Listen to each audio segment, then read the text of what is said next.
ആരാധിപ്പാൻ അതിനുശേഷം അനുഗ്രഹീതമായ സന്ദേശം ഇവരെ 12 വിശ്വേശ്വരയെ കുറിച്ച് പറഞ്ഞുകൊണ്ട് ഇന്ത്യയുടെ മറന്ന് മുന്നിലേക്ക് കൂടുതലുള്ള നല്ലൊരു തിരുവചനം കേട്ട് സംതൃപ്തി അറിഞ്ഞിട്ടാണ് നാം അങ്ങനെ കടന്നുപോയത്.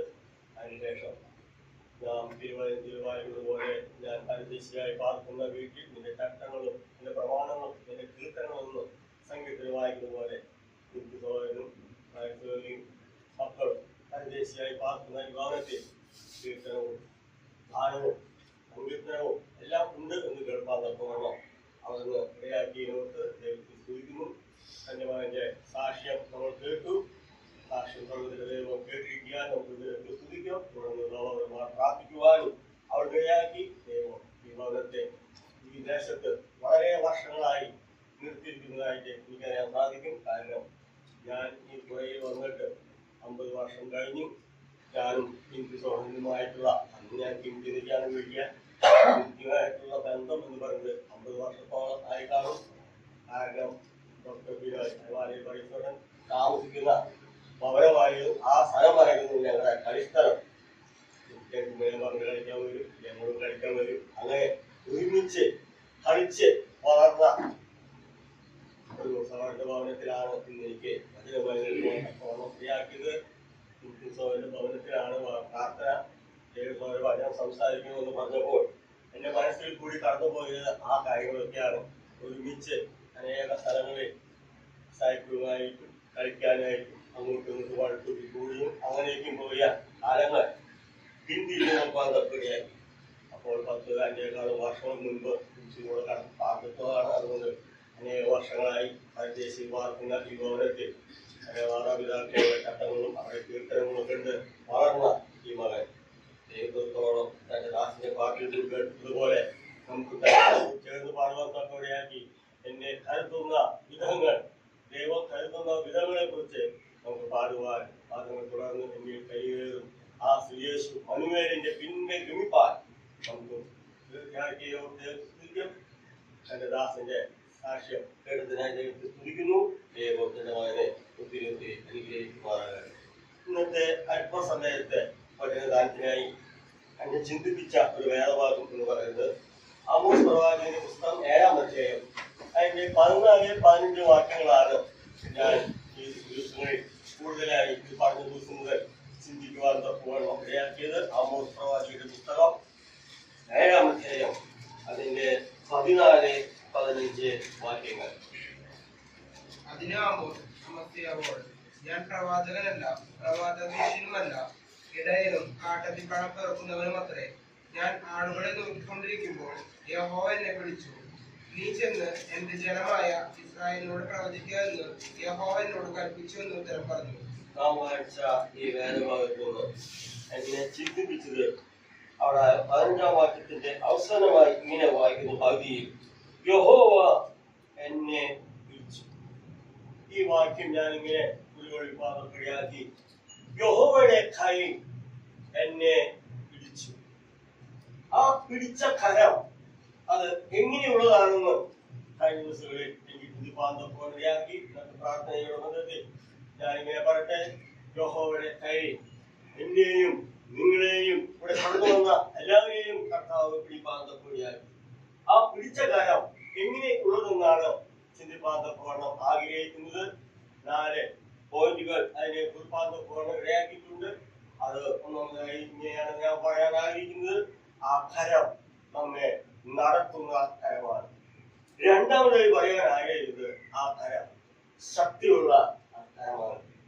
മൂന്നാമതായി ആ കരം അനുഗ്രഹിക്കുന്ന കരമാണ്. നാലാമതായി ആ കരം ആഴിപ്പാടുള്ള കരമാണ്.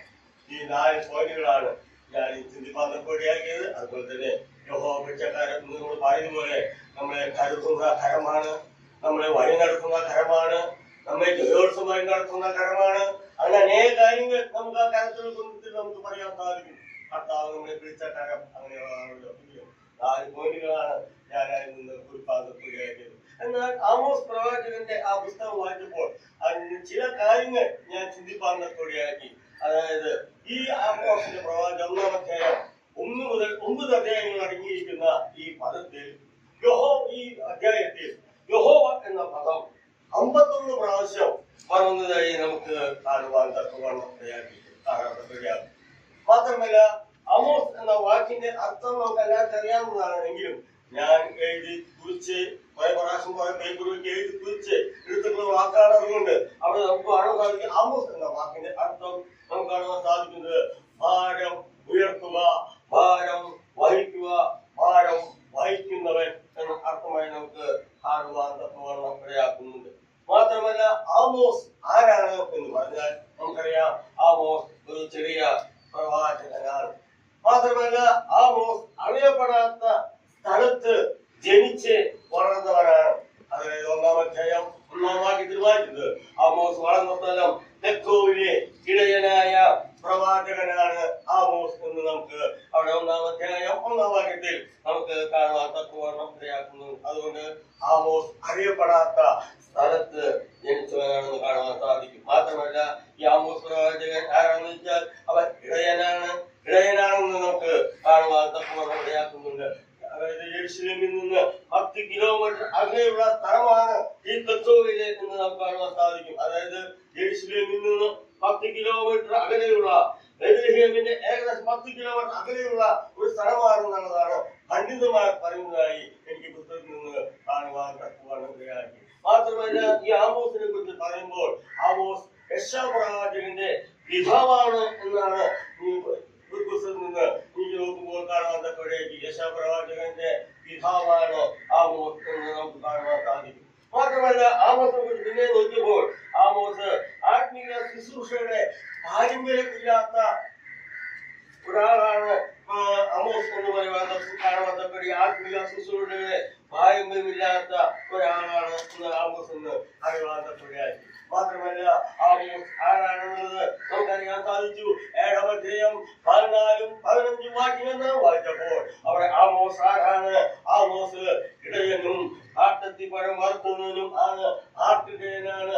ഞാൻ മറ്റൊരു പുസ്തകത്തിൽ നോക്കിയപ്പോൾ അവിടെ നമുക്ക് കാണാൻ സാധിക്കുന്നത് ആമോസ് മരം വെട്ടി ഒരുക്കുന്ന ഒരു ജോലി കൂടി ചെയ്യുന്ന ആളാണ് ആമോസ് എന്ന് എനിക്ക് ആ പുസ്തകത്തിൽ നിന്ന് കാണുവാൻ തക്കവണ്ണം. പല പുസ്തകങ്ങളിലും വായിച്ച് നിന്ന് കണ്ടുപറ്റിച്ച ഒരു ചെറിയൊരു ശുശ്രൂഷയാണ് ഞാൻ ചെയ്യുന്നത്. അതുകൊണ്ട് അവിടെ നമുക്ക് കാണാൻ സാധിച്ചത് മരം വെട്ടി ഒരുക്കുന്ന ജോലിയും കൂടി ആമോസിനുണ്ടെന്നത് അറിയുവാൻ തക്കവണ്ണം. മാത്രമല്ല അനാത്മിക കാലഘട്ടത്തിൽ ശുശ്രൂഷ ചെയ്ത ഒരു ആളാണ് ആമോസ്. 1-ാം അധ്യായം 1-ാം വാക്യം വായിക്കുമ്പോൾ ഒരു ചരിത്ര പുസ്തകമായി നമുക്ക് കാണുവാൻ തക്കവണ്ണം ഇടയാക്കുന്നത്. മാത്രമല്ല ആമോസിനെ കുറിച്ച് ഞാൻ ഇങ്ങനെ പറയട്ടെ. 7-ാം അധ്യായം 12-ാം വാക്യത്തിൽ നാം വായിക്കുമ്പോൾ ആമോസിനെ ആട്ടി ഓടിക്കുന്ന ഒരാളെ നമുക്ക് കാണുവാൻ സാധിക്കും. 12-ാം വാക്യം നാം വായിക്കുമ്പോൾ അവിടെ കാണുന്നത് ആമോസിനെ ആട്ടി ഓടിക്കുന്ന ഒരാളായി കാണുവാൻ സാധിക്കുന്നുണ്ട്. മറ്റു നിലയിൽ പറഞ്ഞ ആമോസിനെ കുറിച്ച് മറ്റൊരു കാര്യം ചിന്തിച്ചപ്പോൾ എനിക്കിങ്ങനെ കാണുവാൻ തക്കവണ്ണം ഐക്യപ്പെട്ട സ്ഥലത്തിൽ പോയി സുവിശേഷം അറിയിച്ച ഒരു പ്രവാചകനാണ് ആമോസ്. ഐക്യപ്പെട്ട സ്ഥലത്തേക്ക് പോയി ശുശ്രൂഷ ചെയ്ത ഒരു പ്രവചിക്കപ്പെട്ട പ്രവാചകനാണ് ആമോസ്. എന്നാൽ നമുക്കറിയാം ഐക്യപ്പെട്ട സ്ഥലത്തേക്ക് പോയി സുവിശേഷം അറിയിക്കാൻ പറഞ്ഞിട്ട് പോയ ഒരു വ്യക്തി മറ്റൊരു സ്ഥലത്തേക്ക് പോയി നമുക്ക് കാണാൻ സാധിക്കും. അതുകൊണ്ടാണ് ഞാൻ ഇങ്ങനെ പറയാൻ ആഗ്രഹിക്കുന്നത്. ഐക്യപ്പെട്ട സ്ഥലത്തേക്ക് പോയി അഗ്നി ശുശ്രൂഷ ചെയ്ത പ്രവാചകനാണ് ആമോസ്. ഐക്യപ്പെട്ട സ്ഥലത്തേക്ക് പോയി പ്രവാചിക്കാൻ പറഞ്ഞിട്ട് മറ്റൊരു സ്ഥലത്തേക്ക് പോയ വ്യക്തി നമുക്കറിയാം. യോഹനയെ കുറിച്ച് നമുക്കറിയാവുന്നതാണ്.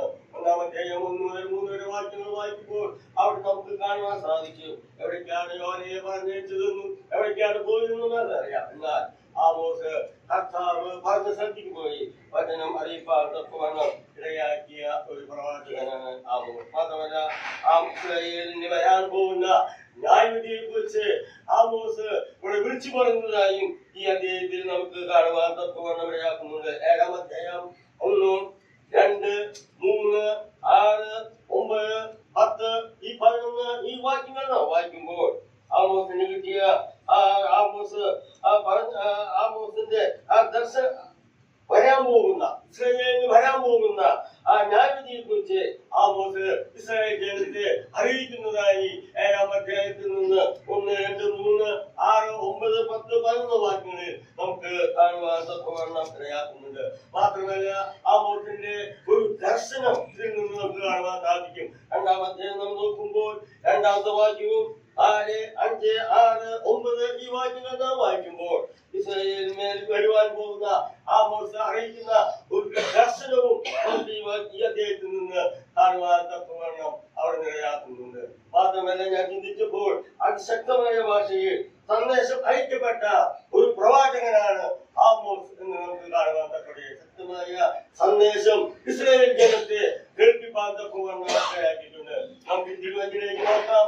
ആമോസിന്റെ പുസ്തകം 3-ാം അധ്യായം അതിന്റെ 1-ാം വാക്യം വായിക്കുമ്പോൾ ഈ വചനം കേൾപ്പിൻ എന്ന് തുടങ്ങുന്ന പ്രധാനമായ സന്ദേശങ്ങൾ തുടർന്ന് അദ്ദേഹം നമുക്ക് കാണുവാൻ സാധിക്കും. 3-ാമത്തെയും 1-ാം വാക്യം നമുക്ക് വായിക്കാം. 4-ാമത്തെയും 1-ാം വാക്യം നമ്മൾ വായിക്കാം. 5-ാമത്തെയും 1-ാം വാക്യം നമുക്ക് പ്രാരംഭമായി ഇന്ന് വായിക്കുവാൻ തക്കവണ്ണം ആഗ്രഹിക്കുകയാണ്. 3-ാം അധ്യായം 1-ാം വാക്യം നമുക്ക് വായിക്കാം. ഇസ്രായേൽ മക്കളെ, നിങ്ങളെ കുറിച്ചും ഞാൻ മിസ്രയീം ദേശത്ത് നിന്ന് പുറപ്പെടുവിച്ച സർവവംശത്തെ കുറിച്ചും യഹോവ അരുളി ചെയ്തിരിക്കുന്ന ഈ വചനം കേൾപ്പിൻ. അവിടെ പറയുകയാണ് ഈ വചനം നിങ്ങൾ കേൾപ്പിൻ. സകല ഭൂമിയിലും വംശങ്ങളിൽ വെച്ച് ഞാൻ നിങ്ങളെ മാത്രം തിരഞ്ഞെടുത്തിരിക്കുന്നു. ഈ വചനം നിങ്ങൾ കേൾപ്പിൻ. നിങ്ങളെ ഞാൻ ഭൂമിയിൽ സകല വംശങ്ങളിൽ നിന്ന് മാത്രം നിങ്ങളെ തിരഞ്ഞെടുത്തിരിക്കുന്നു. 4-ാം വാക്യത്തിൽ നമുക്ക് കാണുവാൻ സാധിക്കുന്നത് അവിടെ ഞാൻ വായിക്കാൻ ആഗ്രഹിക്കുന്നു. ഇങ്ങനെ വായിക്കുന്നു: എളിയവരെ പീഡിപ്പിക്കുകയും ദരിദ്രരെ തകർക്കുകയും തങ്ങളുടെ ഭർത്താക്കന്മാരോട് കൊണ്ടുവരികയും ഞങ്ങൾ കുടിക്കട്ടെ എന്ന് പറയുകയും ചെയ്യുന്ന ശമര്യ വർഗ്ഗത്തിലെ പാഷാണ പശുക്കളെ ഈ വചനം കേൾപ്പി. പാഷാണ പശുക്കളെ എന്ന് പറഞ്ഞാൽ ഇസ്രായേലിനെ ആമോസ് വിളിക്കുന്ന പേരാണെന്നുള്ളതാണ് എനിക്ക് അറിയാൻ കൂടിയാക്കിയത്. ആ ആമോസ് വിളിക്കാണ് നിങ്ങൾ പാഷാണ പശുക്കളെ എന്ന് വിളിക്കുന്ന പറയുന്നതായി നമുക്ക് കാണാൻ സാധിക്കും. 5-ാം അധ്യായം അതിന്റെ 1-ാം വാക്യം നമ്മൾ വായിക്കുമ്പോൾ അവിടെ ആമോസ് പറയുകയാണ്: ഇസ്രായേൽ ഗൃഹമേ, ഞാൻ നിങ്ങളെ കുറിച്ച് വിലാപം ചൊല്ലുന്ന ഈ വചനം കേൾവി. വിലാപം എന്ന് പറഞ്ഞാൽ കരച്ചിലാണ്. തുടർന്ന് ഞാൻ ആ വാക്യങ്ങൾ വായിക്കാൻ സമയമില്ലല്ലോ. അവിടെ വായിക്കുന്നത് ഇസ്രായേൽ കന്യക വീണിരിക്കുന്നു, ഇനി എഴുന്നേൽക്കില്ല. അങ്ങനെ നാം താഴോട്ട് വായിക്കുമ്പോൾ അവിടെ നമുക്ക് കാണാൻ സാധിക്കും. കാരണം ആമോസ് പറയുകയാണ് നിങ്ങളുടെ വിലാപം, നിങ്ങളുടെ കരച്ചിൽ ഞാൻ കേൾക്കുവാൻ ആവുന്നു. ആരാണ് ആമോസ് എന്ന് ചിന്തിപ്പാന്തപ്പെടാക്കി? ആളുകളെ നോക്കിക്കൊണ്ടിരിക്കുന്ന നടന്നവനെ പ്രവാചകനായി ദൈവം വിളിച്ചു. അതായത് ആളുകളെ നോക്കിക്കൊണ്ടിരിക്കുന്ന കാട്ടത്തിൽ പണം പറക്കുന്ന ആമോസിനെ വലിയവനായ ദൈവം അവനെ പ്രവാചകനായി ദൈവം വിളിച്ചു. അതിന്റെ കാരണം നമുക്കറിയാം. ആമോസ് ഭക്തനാണ്, ദൈവവചനം നിശ്ചയമുള്ളവനായിരുന്നു. അവൻ ഭക്തനായിരുന്നു എന്ന് കാണാൻ സാധിക്കും. മാത്രമല്ല അവൻ ദൈവവചന നിശ്ചയം ഉള്ളവനായിരുന്നു. എന്നാൽ ഇസ്രായേൽ രാജാവ് ബേഥേലിൽ താമസിച്ചിരുന്ന സമയത്ത് അവിടെ വിഗ്രഹാരാധനയുടെ കേന്ദ്രമായിരുന്നു ആ പേര്. എന്നാൽ അതുകൊണ്ട് ആമോസ് തന്റെ വചന ശുശ്രൂഷ അവിടെ ആരംഭിപ്പാൻ തക്കവണ്ണം അവിടെ ഇടയാക്കി. ഇസ്രായേൽ ഭരണത്തെ വിമർശിക്കുകയും അവരുടെ സ്വഭാവ ദൂഷ്യം എടുത്തു പറയുകയും ചെയ്യുന്ന ഒരാളായിരുന്നു ആമോസ്.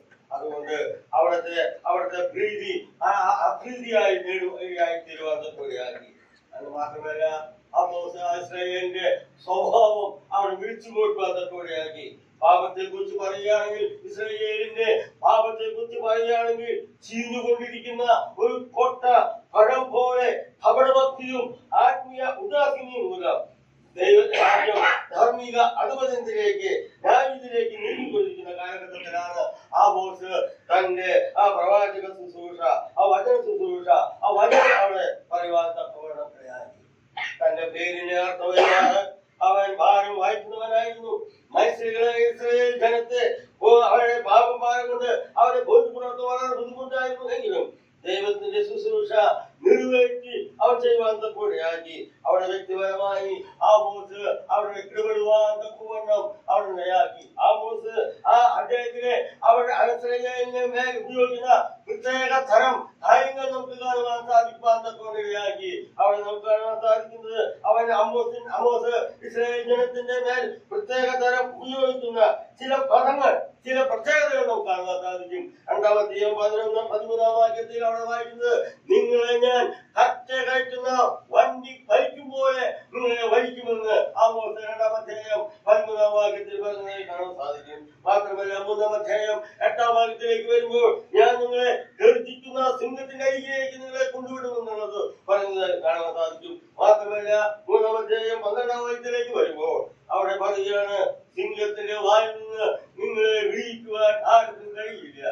ഇങ്ങനെയുള്ള പ്രത്യേകതരം രോഗങ്ങൾ അവിടെ ഉപയോഗിക്കുന്നതായി കാണാൻ സാധിക്കും. 4-ാം വാക്യത്തിലോ ഭാഷാന പശുക്കളെ എന്ന് വിളിക്കുന്നതായും നമുക്ക് കാണുവാൻ തക്കവണ്ണം വളരെയായിരിക്കും. അങ്ങനെ ഇസ്രായേലിന്റെ ആമോസ് അലങ്കാര പ്രയോഗമായ ഭാഷകൾ ആമോസ് ഉപയോഗിപ്പാൻ തക്കവണ്ണം അങ്ങനെ അനേക കാര്യങ്ങൾ എനിക്ക് ചിന്തിപ്പാൻ തക്കവണ്ണയായിരിക്കും. അതെല്ലാം പറയുവാൻ ഞാൻ ആഗ്രഹിക്കുന്നില്ല. എന്നാൽ നാം ചിന്തിച്ച വേദവാക്യം നമുക്ക് പറയാം. യഹോവയായി എന്നെ പിടിച്ച കാര്യം എങ്ങനെയുള്ളതാണെന്ന് ഞാൻ പറഞ്ഞതുപോലെ അത് നടത്തുന്നതാണ്. 139 സങ്കീർത്തനം അതിന്റെ 9-10 വേദഭാഗങ്ങൾ നമുക്ക് വായിക്കാം. 139 സങ്കീർത്തനം അതിന്റെ 9-10 വാക്യങ്ങൾ. ഞാൻ കുശത്തിൻ ചിറകു ധരിച്ച് സമുദ്രത്തിന്റെ അറ്റത്ത് ചെന്ന് പാർത്താൽ അവിടെയും നിന്റെ കൈ എന്നെ നടത്തും, നിന്റെ വലം കൈ എന്നെ പിടിക്കും. ഞാൻ പ്രസംഗിക്കുന്നതല്ല, പക്ഷെ പാട്ട് പാടുമ്പോൾ എനിക്കിങ്ങനെ വെള്ളം വരയ്ക്കോ അങ്ങനെ ഒരു പ്രശ്നമില്ല. എന്നാൽ അതിന് പറ്റും കവിത വരുമ്പോൾ വായയില് വെള്ളം ഉമിനീര് പറ്റുന്നൊരവസ്ഥ. പാട്ട് പാടുമ്പോഴൊന്നും എനിക്കത് അതൊരു പ്രയാസം തോന്നിയിട്ടില്ല. ഒരുപാട് എത്ര പാട്ടും വേണമെങ്കിലും പാടും. പക്ഷെ ഇങ്ങനെ വച്ചു നിന്നപ്പോൾ ഞാനൊന്നാണ് വെള്ളം കരുതി വന്നത്. 119 സങ്കീർത്തനം അതിന്റെ 9-10 വാക്യങ്ങളാണല്ലോ നാം വായിച്ചത്. അവിടെ നമ്മൾ വായിച്ചത്, അവിടെ ഞാൻ ഉഷസിംഹത്തിലേക്ക് ധരിച്ച് സമുദ്രത്തിന്റെ അറ്റത്ത് നിന്ന് പാർത്താൽ അവിടെയും നിന്റെ കൈ എന്നെ നടത്തും, നിന്റെ വലം കൈ എന്നെ. സംഗീതകാരൻ പറയുകയാണ്, നിന്റെ കൈ എന്നെ നടത്തും. അതിന് പറയുകയാണ്, നിന്റെ വലം കൈ പിടിച്ച് എന്നെ നടത്തുന്ന കർത്താവ്. നമ്മുടെ കർത്താവ് നടത്തുന്ന ആ കർത്താവാണ്. നമുക്ക് കാണുവാൻ സാധിക്കുന്നത് ദൈവത്തിന്റെ സർവ ജ്ഞാനത്തിന്റെ ജ്ഞാനമായിട്ട് നമുക്കിവിടെ കാണുവാൻ സാധിക്കുന്നു. അതിന്റെ 7-ാം വാക്യം 8-ാം വാക്യം നാം വായിക്കുമ്പോൾ, നിന്റെ ആത്മാവിനെ ഒളിച്ച് ഞാൻ എവിടെ പോകും, തിരുസന്നിധി വിട്ട് ഞാൻ എവിടേക്ക് പോകും. ഞാൻ സ്വർഗത്തിൽ കയറിയാൽ നീ എവിടെയുണ്ട്, പാതാളത്തിൽ എന്റെ കിടക്ക് വിരിച്ചാൽ നീ എവിടെയുണ്ട്. അങ്ങനെ പറയുന്ന വാക്കാണ്. ഞാൻ ചിറക് ധരിച്ച് സമുദ്രത്തിന്റെ അറ്റത്ത് ചെന്ന് പാർത്താലും നമ്മുടെ കർത്താവുണ്ട്, എന്റെ വലങ്കരം പിടിച്ച് നടത്തുന്ന കർത്താവാണെന്ന് സംഗീതകാരൻ പറയുന്നത്. ദൈവത്തിന്റെ സാന്നിധ്യം ഞാനിങ്ങനെ പറയട്ടെ, ലോകത്തിന്റെ അഖിലാണ്ടത്തിന്റെ എവിടെയും ഉണ്ടെന്നുള്ള സത്യമാണ് ഈ വാക്യത്തിൽ നിന്ന് നമ്മളെ വ്യക്തമാക്കി നമുക്ക് കാണാൻ സാധിക്കുന്നത്. സംഗീതകാരൻ പറയുന്നതുപോലെ സ്വർഗത്തിലോ ഭൂമിയിലോ പാതാളത്തിലോ ആകാശ മണ്ഡലങ്ങളിലോ ഇതര ഗോളങ്ങളിലോ ദൈവിക സാന്നിധ്യം ഇല്ലാത്ത ഒരു സ്ഥലം പോലും ഇല്ല എന്നാണ്. അതുകൊണ്ട് എല്ലായിടത്തും നമ്മുടെ കർത്താവുണ്ട്. വായിച്ചതുപോലെ കൂരിയിൽ താഴും കൂടി നടന്നാലും എനിക്ക് രണ്ടർക്കും വഹിക്കില്ല എന്ന് പറഞ്ഞതുപോലെ ഇരുട്ടിലും വെളിച്ചത്തിലും മനുഷ്യന്റെ ദൃഷ്ടിയിൽ രണ്ടവസ്ഥയാണെങ്കിലും ഞാനിങ്ങനെ പറയട്ടെ, അത് കർത്താവിന്റെ ദൃഷ്ടിയിൽ ഒന്നാണ്. ഇരുട്ടവും വെളിച്ചവും കർത്താവിന്റെ ദൃഷ്ടിയിൽ അത് ഒന്നാണ്. 119-10 വാക്യങ്ങളിൽ നമ്മൾ വായിച്ചതുപോലെ ഉഷസിൻ ചിറക് ധരിച്ച് എന്ന് പറഞ്ഞാൽ ഞാനിങ്ങനെ പറയാൻ ആഗ്രഹിക്കുന്നു, കിഴക്കോട്ടോ പടിഞ്ഞാറോട്ടോ ഒരു മനുഷ്യൻ എത്ര ദൂരം പോയിരുന്നാലും അവനെ മുമ്പായി ദൈവം അവിടെ ഉണ്ട്.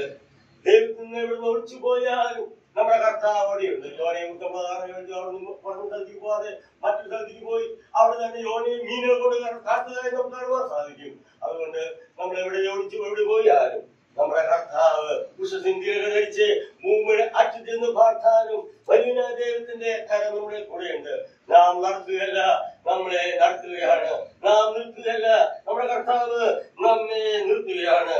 ഞാൻ ഇങ്ങനെ പറയട്ടെ, നിന്റെ വലം കൈ പിടിച്ച് നടത്തുന്ന നമ്മുടെ കർത്താവ് എത്രയോ വലിയവനാണ്, എത്രയോ ഉന്നതനാണ്. അവൻ കരുതുന്നവനാണ്, അവൻ നടത്തുന്നവനാണ്. ഞാൻ ഇങ്ങനെ പറയട്ടെ, ഒരു 10 സെക്കൻഡിൽ 1,86,000 മൈൽ സഞ്ചരിച്ച് ആകാശത്തിന്റെ ആ കിഴക്ക്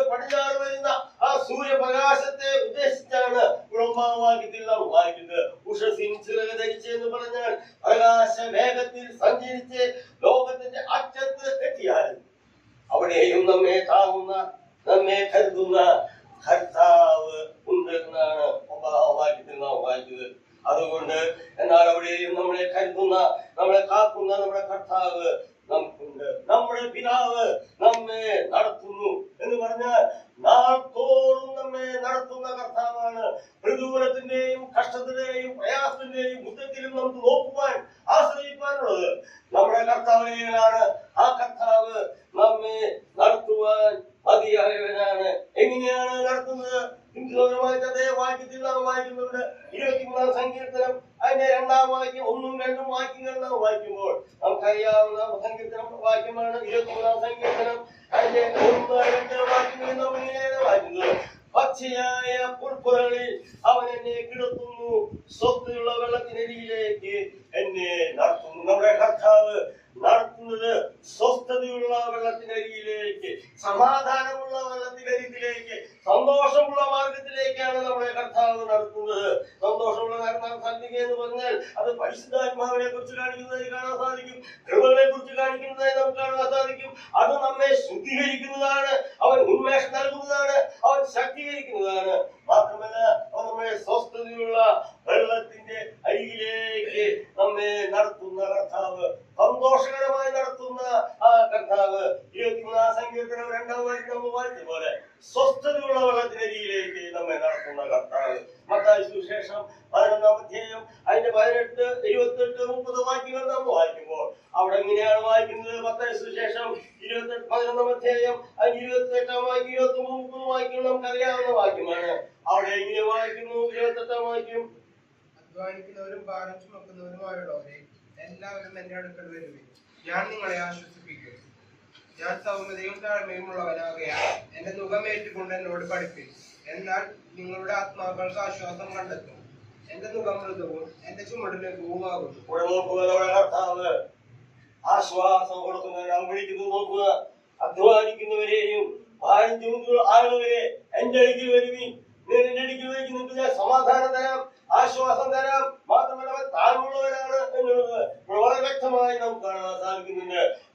അധ്വാനിക്കുന്നവരും ഭാരം ചുമക്കുന്നവരും ആളുകളെ എന്ന് പറഞ്ഞാൽ അഥവാ ക്ഷീണിക്കുന്നവരും ക്ലേശിതരും ദുഃഖിതരും പ്രയാസമുള്ളവരും ആളുകളെ പിതാവ് എന്റെ അടുക്കിലേക്ക് എന്റെ അടുക്കിലേക്ക് വരുവിൻ. അതായത് പിതാവിനെ ഞാൻ ആർക്കും എന്നെ വെളിപ്പെടുത്തുന്നതായി നമുക്കിവിടെ കാണുവാൻ തക്കോടെയാക്കുന്നുണ്ട്.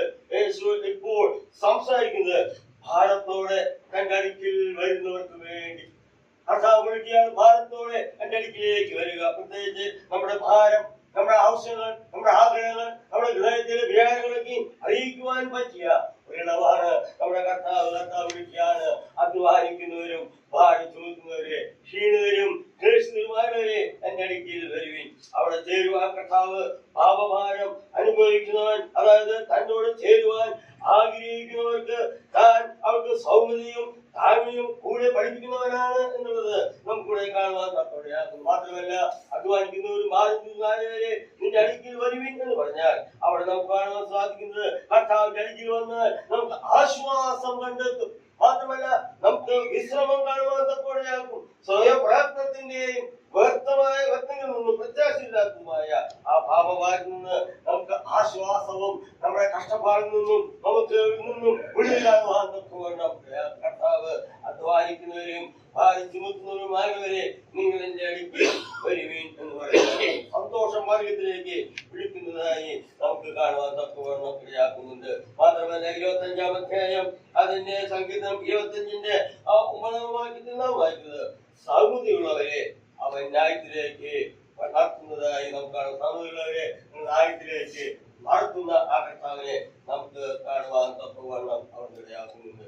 മാത്രമല്ല 48-ാം സങ്കീർത്തനം അതിന്റെ 14-ാം വാക്യം നമുക്ക് വായിക്കാം. അവിടെയും നമ്മുടെ കർത്താവ് നടത്തുന്നതായി നമുക്ക് കാണാൻ സാധിക്കും. 48-ാം സങ്കീർത്തനം അതിന്റെ 14-ാം വാക്യം നമുക്ക് എല്ലാവർക്കും വളരെ കാണാപാഠം കിട്ടുന്ന ഒരു വാക്യമാണ്. സങ്കീർത്തനം 48-ന്റെ 14-ാം വാക്യം, ഈ ദൈവം എന്നും എന്നേക്കും നമ്മുടെ ദൈവമാകുന്നു, അവൻ നമ്മെ ജീവപര്യന്തം വഴി നടത്തും. നോക്കുക, ഈ ദൈവം എന്നും എന്നേക്കും നമ്മുടെ ദൈവം, അവൻ നമ്മെ ജീവപര്യന്തം വഴി നടത്തുന്ന കർത്താവ്, നമ്മെ നടത്തുന്ന കർത്താവാണ്. ഞാൻ ഈ വാക്യം ഇങ്ങനെ വായിച്ചപ്പോൾ എന്നെ മനസ്സിലാക്കിയത്, ദൈവത്തിന് നമ്മോടുള്ള ഉടമസ്ഥ അവകാശത്തെയാണ് ഈ വാക്യം നമ്മെ ഓർമ്മിക്കുന്നത്. നമ്മുടെ കർത്താവ് സർവശക്തനായ ദൈവം, അത് എന്റെ ദൈവമാണ്. സർവശക്തനായ ദൈവമാണ് നമ്മുടെ ദൈവം, അത് എന്റെയും നമ്മുടെ ഓരോരുത്തരെയും ദൈവമാണ്. ഇന്ന് ഈ ദൈവം എന്ന് പറയുന്ന ഈ ദൈവം എന്ന് പറഞ്ഞാൽ ഇത്രയും വൻ കാര്യങ്ങൾ പ്രവർത്തിച്ച ദൈവം നമ്മുടെ ദൈവമാണ്. അവന്റെ അവകാശം അറിയാം. നമ്മുടെ കർത്താവ് ഈ ദൈവം എന്നേക്കും നമ്മുടെ ദൈവം എന്ന് പറഞ്ഞാൽ നമുക്കറിയാം, നമ്മളെങ്ങനെയുള്ളവരായിരുന്നു നമുക്കറിയാൻ സാധിക്കും. ഇസ്രായേലിൽ അടിമകളായിരുന്നു നമ്മെ ചെങ്കടലിൽ കടത്തിയ വലിയവനായ ദൈവം, മാറയിൽ കടന്നു പോകുമ്പോൾ പാറയിൽ വെള്ളം കയ്പായിരുന്ന വെള്ളം നമുക്ക് മധുരമായ വെള്ളം നൽകി തരുവാൻ പാറയെ വെള്ളം മാറിയ വെള്ളത്തെ മധുരമായി നൽകി തന്ന ആ കർത്താവിനെ നമുക്കറിയാം. നമ്മുടെ ദൈവം, അത് നമ്മുടെ ദൈവം, ഈ ദൈവം എന്നേക്കും നമ്മുടെ ദൈവം. അവൻ നമ്മെ ജീവന്തം വഴി നടത്തും. വഴി നടത്തുമെന്ന് പറഞ്ഞാൽ അവൻ മരണം വരെ നടത്തുമെന്നല്ല പറഞ്ഞിരിക്കുന്നത്. മരിച്ചാലും നിത്യതയിലും അവൻ കർത്താവ് നമ്മെ ജീവജലം തന്ന് ഉറവിലേക്ക് നമ്മെ നടത്തും. ഭക്തനായ താനിങ്ങനെയാണ് ഈ വാദ്യത്തെ കുറിച്ച് പറഞ്ഞപ്പോൾ ഞാൻ ചിന്തിച്ചപ്പോൾ എന്റെ മനസ്സിലേക്ക് കടന്നുപോയ ഒരു പാട്ടിന്റെ വരി ഇങ്ങനെയാണ്: മരണത്താൽ മറയാത്ത മഹാസ്നേഹം. നമ്മൾ പിരിയുന്ന ബന്ധമാണ്, എന്നാൽ മരണത്താൽ മറയാത്ത ആ മഹാസ്നേഹം ഇന്ന് നാം മരിച്ചു കഴിഞ്ഞാൽ എന്റെ പിതാവ് മരിച്ചു, എന്റെ മാതാവ് മരിച്ചു, എന്റെ സഹോദരൻ മരിച്ചു, എന്റെ സഹോദരി മരിച്ചു, ഒരേ കാണുവാനുള്ള ആഗ്രഹമാണ് എനിക്കുള്ളത്. ഞാൻ ഇന്ന് എന്റെ കർത്താവിന്റെ മനത്തിലേക്ക് പോയാൽ എനിക്ക് വേണ്ടി ഒടുങ്ങപ്പെട്ട ശരീരത്താൽ എന്റെ വീണ്ടെടുത്ത കർത്താവിനെ എനിക്ക് വേണ്ടി കരകൾ അണിച്ച് ആടുകൾ അടിച്ച് ആ പാടുകൾക്ക് എനിക്ക് വേണ്ടി തുണിക്കപ്പെട്ട കർത്താവിനെ കാണുവാനായിട്ടുള്ള ആഗ്രഹമാണ് നമുക്ക് ഓരോരുത്തരും. ഇന്ന് നമ്മൾ മരണത്താൽ മറയാത്ത മരിച്ചു കഴിഞ്ഞാൽ നാം വീണ്ടും ജീവിക്കുന്ന നമ്മുടെ പിതാവിന്റെ അരികിലേക്ക് ആണാതെ വിശ്വസിക്കുന്ന ഭാഗ്യവാന്മാരെന്ന് പറഞ്ഞ ആ കർത്താവിനെ കാണുവാനുള്ള ആ പ്രത്യാശയിലേക്കാണ് നാം വായിക്കുന്നത്. ജീവപര്യന്തം വഴി നടത്തുന്ന ആ കർത്താവ്, ഈ ദൈവത്തെ പാടി സ്തുതിപ്പാൻ തക്കവണ്ണം നമുക്ക് തന്ന വലിയ കൃപകൾക്കായി, ആ വലിയ ഭാഗ്യത്തിനായി നമുക്ക് ദൈവത്തെ സ്തുതിക്കാം. ഞാൻ പറയട്ടെ, ഈ ദൈവം എന്നും വഴി നടത്തുന്ന ദൈവം. ഈ ദൈവം യെരൂശലേം നഗരത്തിന്റെ ഭംഗിക്കല്ല പ്രധാനം, മരണം മാത്രമേ പ്രധാനം, മരണം വരെ മരണത്തിന് അപ്പുറത്ത് വഴി നടത്തുന്ന, എന്നേക്കും അനുഭവിച്ച് സന്തോഷിക്കുന്ന ആ കഴിയുന്ന ദൈവത്തിന്റെ സന്നിധിയിലേക്ക് ചെന്ന് ആ ദൈവത്തെ കാണുന്നതാണ് നമ്മുടെ പ്രത്യാശ. ഈ ദൈവം എന്ന് മുന്നേക്കും ആ നമ്മുടെ മരണത്താൽ മറയാത്ത ആ കർത്താവിനെ നേരിൽ കാണുന്നതാണ് നമ്മുടെ പ്രാർത്ഥന. ഈ ദൈവം എന്ന് മുന്നേക്കും നമ്മുടെ ദൈവം. ആ ദൈവത്തിൽ നമ്മളുള്ള ആ ഉടമസ്ഥ അവകാശത്തെയാണ് ഈ വാക്യം സൂചിപ്പിക്കുന്നത്. അതുപോലെ ആ ദൈവത്തെ നമുക്ക് കാണുവാൻ എത്രയോ ഭാഗ്യമുണ്ട്. കണ്ടിട്ടില്ല, ദിവസം കാണും ആ കർത്താവിന് നാം മുഖാമുഖം കാണും. അതുവരെയും നമുക്ക് പ്രത്യാശയുടെ തുറമുഖത്ത് നോക്കിക്കൊണ്ട് ദൈവത്തെ സ്തുതിച്ചും ബോധ്യപ്പെടുത്തും വിരാതവണ്ണം മുന്നോട്ട് പോകുവാൻ സർവ്വകൃപാലുവായ ദൈവം നമ്മെ ഓരോരുത്തരും ഇടയാക്കട്ടെ. ഈ വൈകിവേളയിൽ യഹോവ നമ്മെ നടത്തുന്ന ദൈവമാണ്. ദൈവത്തിന്റെ വ്യാപകത്വം, ദൈവത്തിന്റെ സർവജ്ഞാനം അത് അനുസരിക്കുന്നവർക്കാണ്, അത് ദിവ്യമായതാണ്, അത് നമ്മളെ നടത്തുന്നതാണെന്ന് ചിന്തിപ്പാൻ തക്കവണ്ണം ഇടയാക്കി. രണ്ടാമതായി ഷോർട്ടായി പറഞ്ഞ് ഞാൻ ഇരിക്കുവാൻ ആഗ്രഹിക്കുകയാണ്. 4 കാര്യം രണ്ടാമതായി കാണാൻ സാധിക്കുന്നു. യോഹന്നാൻ സുവിശേഷം 10-ാം അധ്യായം അതിന്റെ 28-ാം വാക്യം നമുക്ക് വായിക്കാം. യോഹന്നാൻ സുവിശേഷം 10-ാം അധ്യായം അതിന്റെ 28-ാം വാക്യം.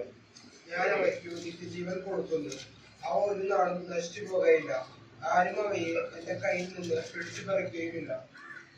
നമുക്ക് കാണുവാൻ സാധിക്കുന്നത് ആ കർത്താവിന്റെ കരം അത് ശക്തിയുള്ളതാണ് എന്ന് കാണുവാൻ സാധിക്കും. കർത്താവ് തന്നെ പറഞ്ഞ വാക്കാണ്, ഞാൻ അവർക്ക് നിത്യജീവൻ കൊടുക്കും. ക്രിസ്തു തന്റെ ആടുകൾക്ക് നിത്യജീവൻ പ്രദാനം ചെയ്യുന്നു. ഞാൻ വായിക്കുന്നതിലോ, നല്ല ഇടയൻ ആടുകൾക്ക് വേണ്ടി തന്റെ ജീവനെ കൊടുത്തു. നമ്മുടെ കർത്താവ് ആടുകളെ നമുക്ക് വേണ്ടി ജീവൻ കൊടുത്ത് ആ നിത്യജീവൻ തന്നു. ഇന്നേക്ക് മാത്രമല്ല, എന്നേക്കുമുള്ള നിത്യജീവൻ എന്നാണ് നമുക്ക് കാണാൻ സാധിക്കുന്നത്. നമ്മുടെ സ്വഭാവമോ നമ്മുടെ പെരുമാറ്റങ്ങളോ ഇതൊന്നുമല്ല കർത്താവ് നമ്മൾ ആശ്രയിക്കുമ്പോൾ ജീവനില്ലാതിരുന്ന നമുക്ക് ജീവൻ തന്ന് നിത്യജീവൻ തന്ന് നമ്മെ വീണ്ടെടുത്ത ആ കർത്താവിനെ നമുക്ക് സ്തുതിക്കാം. 19-29 സ്വർഗീയ ഭവനത്തിലെ യോഗ്യരാക്കി നമ്മെ തീർത്തു എന്നുള്ളത് നമുക്ക് കാണാൻ സാധിക്കും. നമുക്ക് വായിക്കാം 10 യോഹന്നാൻ 10:29 വാക്യം നമുക്ക് വായിക്കാം. അവിടെ വായിക്കുന്നത്, അവയെ തന്നിരിക്കുന്ന എന്റെ പിതാവ് എല്ലാവരിലും വലിയവൻ, പിതാവിന്റെ കയ്യിൽ നിന്ന് പിടിച്ചു പറിപ്പാൻ ആർക്കും കഴിയില്ല. ഇവിടെ നമുക്ക് കാണുന്നത് ഒരു നാളും കൈവിടാത്ത നമ്മുടെ കർത്താവ്, നിത്യജീവൻ തന്ന് നമ്മെ വീണ്ടെടുത്ത കർത്താവ്. ആ കർത്താവിനെ നമുക്ക് പിൻപറ്റാം. ആ കർത്താവിനോട് നമുക്ക് പിൻപറ്റിക്കൊണ്ട് പിടിച്ചത് വിശ്വസത്തിന് വേണ്ടി ആ കർത്താവിനെ സ്നേഹിച്ചും മാനിച്ചും നമുക്ക് തന്നിരിക്കുന്ന ആത്മീയമായ ശുശ്രൂഷകൾ ചെയ്തും മുന്നോട്ട് പോകുവാൻ ദൈവം നമ്മുടെ ഇടയാകട്ടെ. അവരിൽ ദൈവത്തിന്റെ ശക്തിയുള്ള ആ നിത്യജീവൻ തന്ന ആ കർത്തിലേക്ക് നമുക്ക് ആശ്രയിക്കാം. മൂന്നാമത് ഞാൻ പറഞ്ഞതുപോലെ അത് അനുഗ്രഹിക്കുന്നതാണ്. ശുശ്രൂഷ 24-ാം അധ്യായം അതിന്റെ 50-51 വാക്യങ്ങൾ വായിക്കുവാൻ ആഗ്രഹിക്കാം. അനന്തരം അവരെ ഖജാനിയോളം കൂട്ടിക്കൊണ്ടുപോയി കൈ ഉയർത്തി അവരെ അനുഗ്രഹിച്ചു. അവരെ അനുഗ്രഹിക്കുകയും അവൻ അവരെ വിട്ടു പിരിഞ്ഞ് സ്വർഗാരോഹണം ചെയ്തു. നമുക്കിവിടെ കാണുവാൻ ഇടയാക്കുന്നത് അത് അനുഗ്രഹിക്കുന്നതാണെന്ന് കാണുവാൻ സാധിക്കും.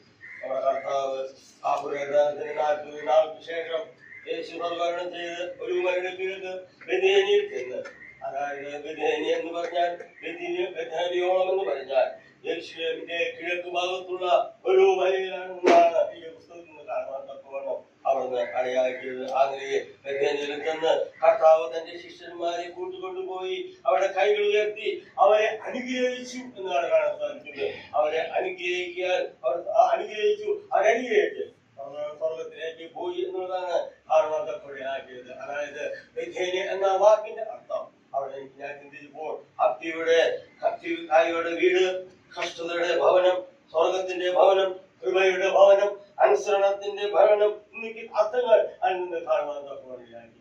ദൈവം നമ്മെ അനുഗ്രഹിക്കുന്നതായി കാണുവാൻ സാധിക്കും. നമ്മെ ദൈവം അനുഗ്രഹിക്കുവാൻ തക്കവണ്ണം. ഇതുപോലെ അനുഗ്രഹിക്കുന്ന മറ്റൊരാളെയും കാണുവാൻ കഴിയുന്നില്ല. ദൈവം നമ്മെ അനുഗ്രഹിച്ചു. ഏത് പുസ്തകം 10-ാം അധ്യായം 22 മുതൽ 24 വാക്യങ്ങൾ നാം വായിക്കുമ്പോൾ, സംഖ്യാപുസ്തകം 6-ാം അധ്യായം 22 വാക്യങ്ങൾ നാം വായിക്കുമ്പോൾ ഈ 2 വാക്യങ്ങളിലും അനുഗ്രഹത്തിന്റെ നമുക്ക് കാണുവാൻ തക്കവണ്ണം ഇടയാക്കുന്നുണ്ട്. ആദ്യമായി സംഖ്യാപുസ്തകം വായിച്ച് ജയിക്കുവാനായിട്ട് ആഗ്രഹിക്കും. സംഖ്യാപുസ്തകം 6-ാം അധ്യായം 22 വാക്യങ്ങളും 22 വാക്യം മുതൽ 24 വാക്യങ്ങൾ വായിക്കുമ്പോൾ പലപ്പോഴും നാം വിവാഹ ശുശ്രൂഷകളിലാണ് ഈ വാക്യം വായിച്ച് കേൾക്കാൻ തക്കവണ്ണം ഇടയാക്കിയിട്ടുള്ളത്.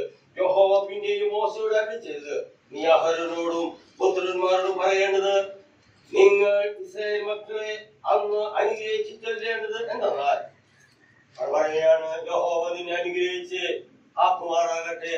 യഹോവ തിരുമുഖം നിന്റെ മേൽ പ്രകാശിച്ചതിനോട് ആകട്ടെ. യഹോവ തിരുമുഖം നിന്റെ മേൽ ഉയർത്തി നിനക്ക് സമാധാനം നൽകുമാറാകട്ടെ. ഇങ്ങനെ അവർ ഇസ്രായേൽ മക്കളുടെ മേൽ എന്റെ നാമം വയ്ക്കണം, ഞാൻ അവരെ അനുഗ്രഹിക്കും. അതിമനോഹരമായ ഒരു ആശീർവാദപരമായ കർത്താവ്. എന്റെ വിവാഹങ്ങൾക്ക് ഈ വാക്യം എടുത്ത് വായിക്കാൻ മനസ്സിലായില്ലേ? എന്നാൽ ഈ വചനം വായിച്ച് കൂടിയതുകൊണ്ടാണ് യഹോവ നിന്നെ അനുഗ്രഹിച്ച് ആക്കുമാറാകട്ടെ. യഹോവ തിരുമ്പോ നിന്റെ മേൽ പ്രകാശിച്ച് നിന്റെ മേൽ കൃപയുള്ളവനാകട്ടെ.